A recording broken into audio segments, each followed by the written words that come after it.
Haleluya, haleluya. Puji Tuhan, saudara, jikalau saat ini kita dapat kembali bersama-sama merenungkan firman Tuhan. Firman Tuhan malam ini dapat kita baca di dalam Amsal pasal 27 ayat 5 sampai ayat yang ke-6. Lebih baik teguran yang nyata-nyata daripada kasih yang tersembunyi.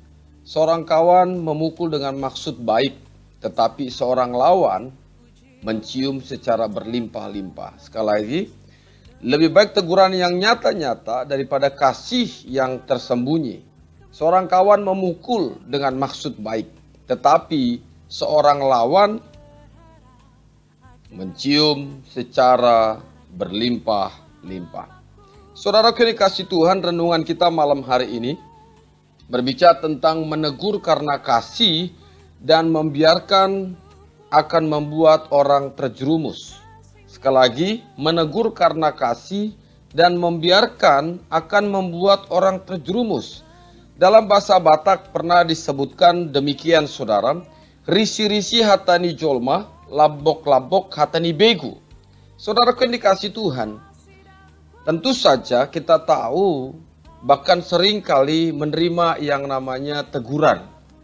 Namun kita perlu ketahui bahwa menegur adalah sebuah tindakan yang mengandung banyak resiko. Menegur adalah satu tindakan yang mengandung banyak resiko. Namun untuk menegur seseorang diperlukan kasih. Jadi sekali lagi sangat dibutuhkan kasih bila kita ingin menegur seseorang. Karena banyak sekali orang menegur atau seorang menegur yang lain dalam keadaan amarah. Lalu bagaimanakah cara menegur yang baik? Oh, puji Tuhan. Amsal pasal 27 ayat 5a dikatakan lebih baik teguran yang nyata-nyata.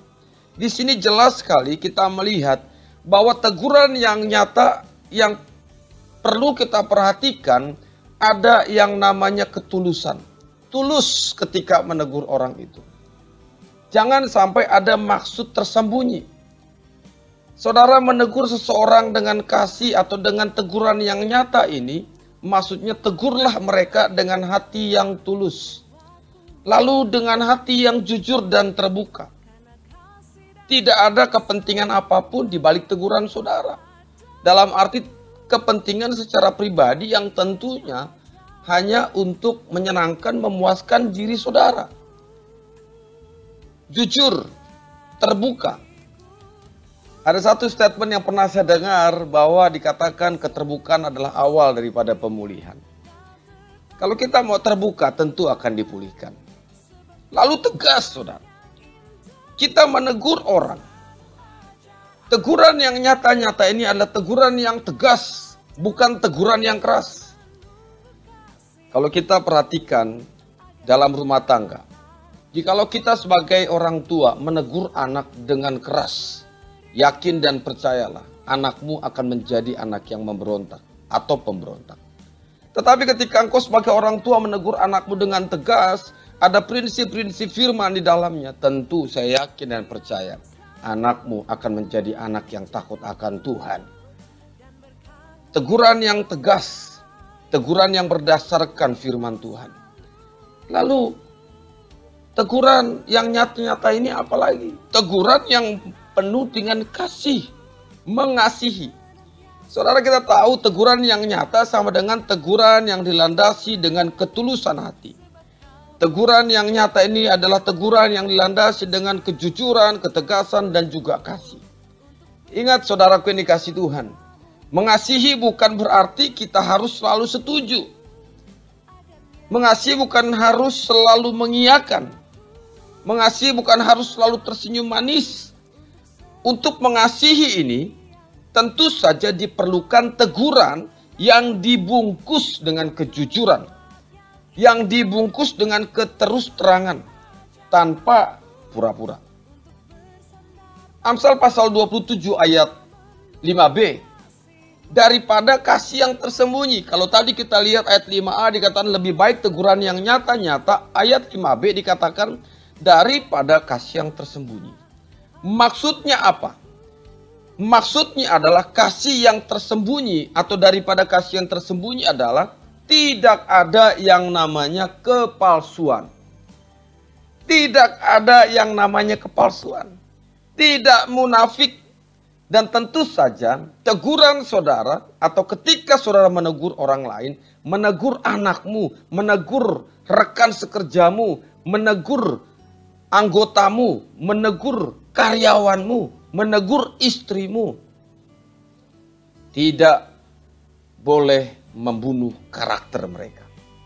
Sekali lagi, menegur karena kasih, karena mengasihi orang yang ditegur agar tidak terjerumus ke dalam berbagai macam pencobaan. Tuhan ingin semua orang selamat, saudara. Tuhan ingin semua orang hidup berkenan di hadapannya. Tuhan ingin semua orang hidup sesuai dengan firman-Nya. Tuhan ingin semua orang berjalan dalam track-Nya. Tuhan tidak menginginkan setiap orang pun untuk mati dalam dosanya. Sekali lagi saudara komunikasi menegur yang dilandasi oleh kasih atau menegur karena kasih sama dengan menempatkan kasih di tempat yang tertinggi daripada apa? Daripada emosional atau emosi. Jadi menempatkan kasih di tempat yang tertinggi dan emosi atau amarah kita ditempatkan di tempat yang paling terendah. Tuhan memakai setiap anak-anaknya, saudara, sebagai penyambung lidah. Agar apa? Agar setiap orang tidak hidup berpusat pada diri sendiri dan harus kembali kepada firman Tuhan. Jadi saudara kasih Tuhan, bagaimana caranya menegur yang baik dan penuh kasih itu? Cara menegur yang baik dan penuh kasih yaitu dengan sikap bijak dan peka pada waktu yang tepat. Kapan? Di mana? Tempatnya. Menegur dengan empat mata ini juga bijak. Jangan menegur orang yang saudara ingin tegur di tempat umum. Jagalah perasaan orang tersebut. Dengan apa? Dengan tidak mempermalukan orang yang saudara tegur itu di depan umum. Saudara dapat membaca dalam Matius pasal 18:15. Lalu dengan rendah hati dan saling tolong menolong. Sadarilah saudara bahwa Anda juga bisa jatuh, Anda juga bisa rapuh, di mana semua orang bisa berpeluang melakukan yang namanya kesalahan. Orang yang ditegur dengan kasih akan lebih mudah menerima teguran yang ditujukan kepadanya. Dan akibatnya kemungkinan untuk yang bersangkutan yang ditegur ini dapat berubah. Dapat berubah. Sebaliknya, apabila kita menegur dengan tidak berlandaskan kasih, maka percayalah, hasilnya adalah pertengkaran. Hasilnya adalah pertikaian. Sedangkan kita tahu bahwa pertengkaran bukanlah akhir atau tujuan akhir yang ingin kita capai. Jadi saudaraku yang dikasihi Tuhan, saat ini saya kembali ingatkan kepada setiap kita.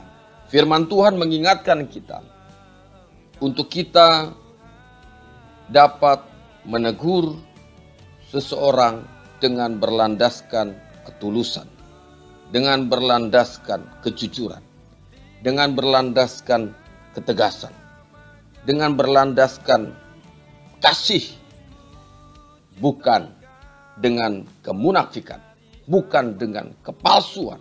Dan tentu saja ketika kita menegur seseorang, jangan sampai membunuh karakter orang yang kita tegur itu. Mari saudaraku yang dikasihi Tuhan, dimanapun saudara berada, biarlah renungan yang singkat ini boleh terus memotivasi hidup kita, untuk kita boleh terus hidup mengerti akan tujuan firman Tuhan bagi kita. Sehingga orang-orang yang ada atau orang-orang yang berada di sekitar kita dapat bertumbuh, dapat menikmati kasih karunia Tuhan. Tetap semangat. Tuhan Yesus memberkati. Soli Deo Gloria. Haleluya.